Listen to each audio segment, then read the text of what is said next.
Do you want to know how to discipline a child with an intellectual disability? Well, you're not alone, because that can seem like a daunting task, but it is possible. There are some skills and things that you can use. I'm Nicholeen Peck, and I teach all over the world about parenting, good communication, how to build strong family bonds, child development, and education. And in this video, we are going to be talking about disciplining a child with an intellectual disability. In this video, I'm going to share some true stories from my life and some other people's lives with you about their children with intellectual disabilities. And then we're also going to talk about some key things that you can do to create an environment that will be successful for you and your child.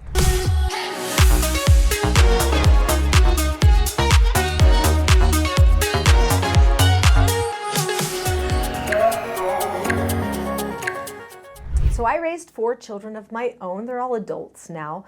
My baby's 20 and I'm a grandma.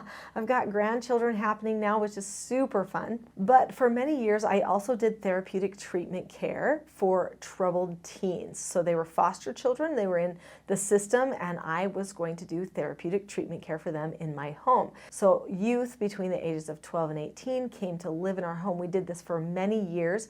And the majority of the youth that came to our home had some sort of neurodiversity or disability, as well as having trauma.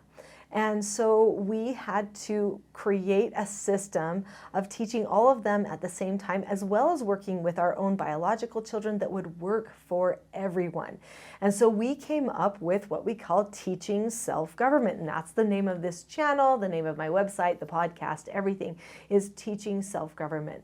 The whole idea behind teaching self-government is that we teach our children to live the principle of self-government, and that we would do that ourselves. So what is self-government? Self-government is being able to determine the cause and effect of any given situation and possessing a knowledge of your own behaviors so that you can control them. So that means that a person has the knowledge of their own behaviors, they possess them, and then they actually work on controlling their own behaviors. So I have to just tell you a little story.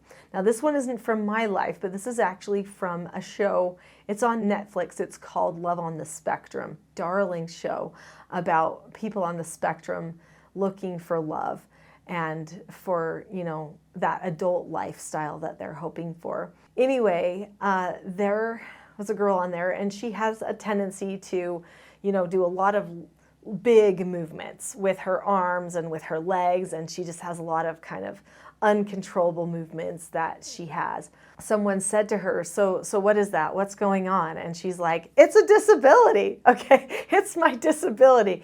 And so she was able to just declare, hey, this is my disability. I'm okay with it. I cope with it. I know it's weird right now, but that's just where I'm at. And she was able to identify that. This is really neat for our society to be going in the direction where we say, you know what?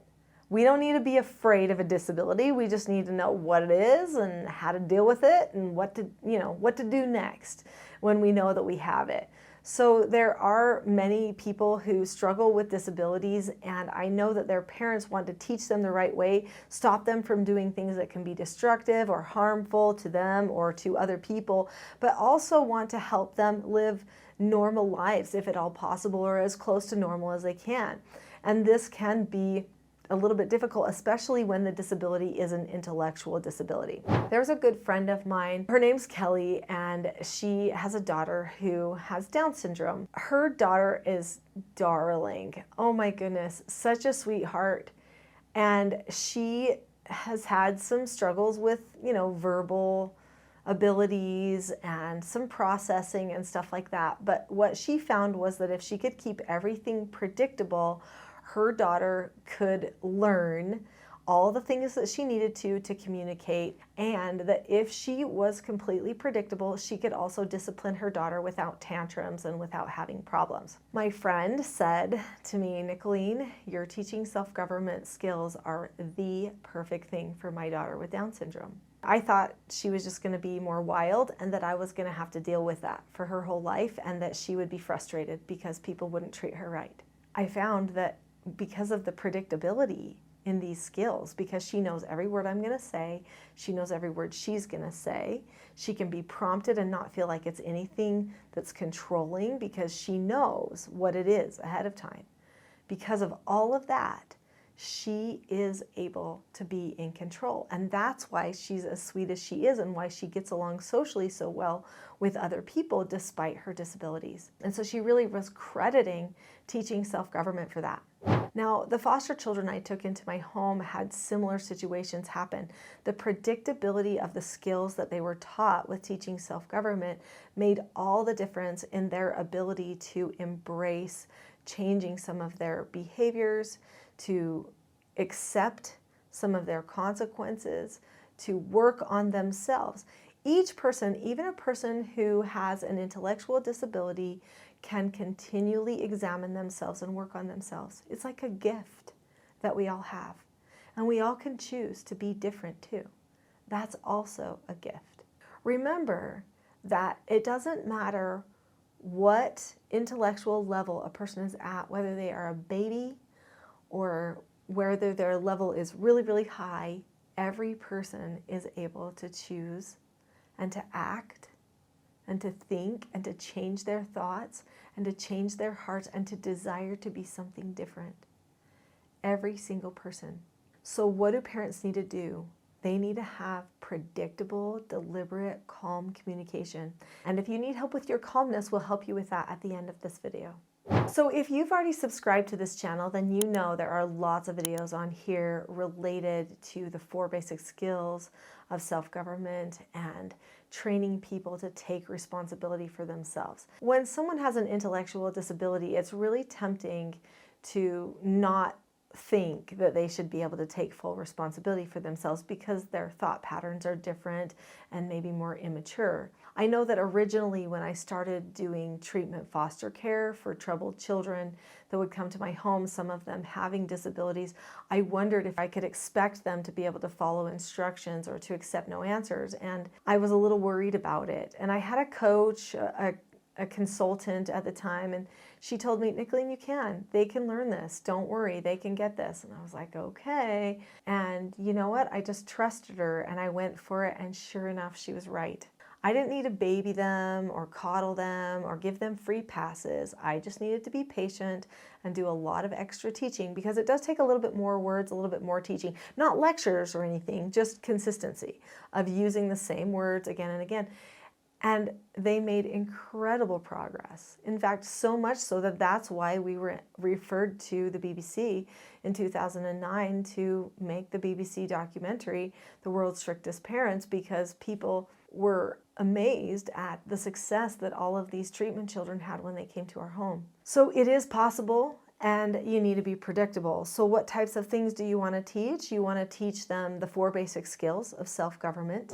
These children's books here each teach one of the 4 basic skills of self-government, which are following instructions, disagreeing appropriately, accepting consequences, and accepting no answers. When a person learns all 4 of these 4 basic skills, that takes care of 99% of their behavioral problems. And these basic skills have steps associated with them. And I know you think, whoa, intellectual disability steps, how are we going to do that? They're all very similar, and the steps relate to each other. If you learn following instructions, which has 5 steps, some of those steps are similar steps in accepting no answers. Accepting no answers is 4 steps, but some of them, are shared. So that's very helpful for crossover between the skills. So you can learn this list of these steps for these skills. Because they're shared, you can start thinking about one and probably all the steps will start coming into your mind. And this is really beneficial. Another thing too, because the steps are spelled out, then what happens is when your child, maybe they say okay to you, but they're not keeping a calm face. Maybe they're getting mad with their face or they're hitting their face or something like that. Then you can say, okay, right now you said okay, but you're not having a calm face. So you can point out exactly which piece they're missing because it breaks down all the steps into such a way that if somebody's doing something, you can find the exact piece. They can know I did all the rest, just not that piece. So we just need to work on that one piece. And that gives them a lot more hope too. You don't have to talk about cleaning the room or eating the food or whatever. You just talk about the calm face, or you talk about the looking at the person if they won't make eye contact. Now I know sometimes with intellectual disabilities also comes a hardship with eye contact. I do have other videos on this channel that do talk a lot more about eye contact and why that is important. One of the number one things that you can do as you are working on disciplining any child is to be calm and self-governed yourself. That's probably the number one message that I give to parents. In fact, they'll come to me and say, Nicholeen, I've been taking all your stuff for my children and it's helping tremendously, but I'll tell you who it's changing the very, very most, and that's me. And that makes me so happy when I hear that, because that's exactly what I hope it will do. So there is more help, and I really do want to start with calmness. So I have a free gift, and it's a Calm Parenting Toolkit, and you can find it on my website at teachingselfgovernment.com, or there's a link in the description below this video that says teachselfgov.com/toolkit. You can click on that. You can have that Calm Parenting Toolkit for free right now. So click on that link. I'll see you there.